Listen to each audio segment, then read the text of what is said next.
En fait, c'est vraiment le fait que depuis la première session, j'ai vraiment appris sur le fait d'être une leader positive. Et depuis, j'ai vraiment réalisé que j'étais vraiment du style à être plus négatif. Ça m'a vraiment plus aidé à pousser et vouloir plus apprendre à devenir plus leader positif.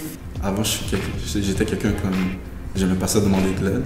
Puis avec le programme, j'ai appris que si je veux continuer, qu'est-ce que je veux faire? Il faut que je demande de l'aide. Pour moi, j'étais une personne qui gardait toujours quelque chose que je ressentais en moi-même. Puis là, dans le cours, j'ai vu qu'Adriano a dit quelque chose qui m'a touché. Il a dit qu'il était une personne qui aimait ça, l'attention des autres quand même. Puis je me suis vu à travers lui. Fait que là, ça m'a donné une motivation que quelqu'un d'autre aussi sait que je vis. Puis là, c'est là que ça a commencé à build up. Puis j'ai pu s'en montrer ça.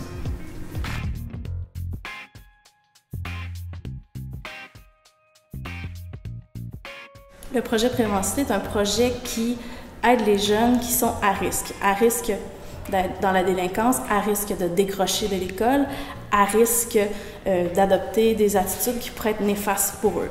L'Œuvre Léger, en fait, pour nous, c'est un partenaire essentiel parce que ça nous permet d'assurer une stabilité dans le cadre de notre programme, d'assurer une intervenante qui est là pour les jeunes. On parle de cohorte quand même d'une 40aine de jeunes à raison de 2 fois par année. Donc, ça fait en sorte qu'il y a presque 80 jeunes qui sont touchés par année dans le cadre de ce programme-là. Et l'intervenante, elle a un rôle crucial parce que c'est elle qui travaille en tandem avec l'enseignant pour donner tout le suivi et l'accompagnement pour les jeunes. Parce que c'est bien beau pouvoir leur donner des notions, mais encore faut-il les accompagner. Donc, c'est vraiment son rôle. Et l'Œuvre Léger, à l'intérieur de ça, pour nous, c'est un partenaire sur qui on peut vraiment compter. Prévencité, c'est un cours qui donne à l'école. Ça donne des points, on peut dire aussi. C'est on pourrait dire un cours où tu apprends à mieux te connaître, à dépasser tes limites, puis à relever des défis. Donc, j'anime des ateliers.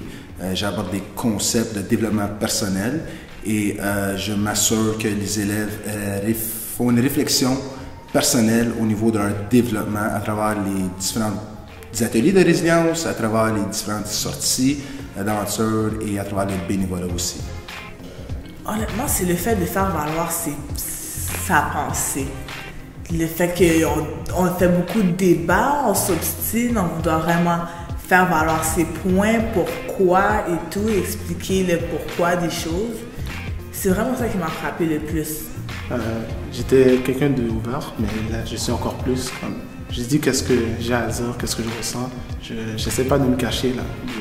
Qu'est-ce que je suis pas. Je m'accepte comme je suis. Pour moi, c'est plus... là, j'ai plus peur de demander de l'aide. Si j'ai besoin d'aide pour quelque chose, ben là, je vais faire. Je ne vais pas hésiter comme je faisais autrefois. Je souhaiterais que ça se répande vraiment plus loin parce que honnêtement, pour le travail que ça a fait avec moi, j'ai vraiment appris pour de vrai sur moi-même et c'est vraiment utile pour ce qui va se passer dans le futur, les décisions que j'ai à faire, comment je vais le faire. Ça va vraiment aider. Mettre ça dans plus d'écoles et tout, ça serait vraiment bon.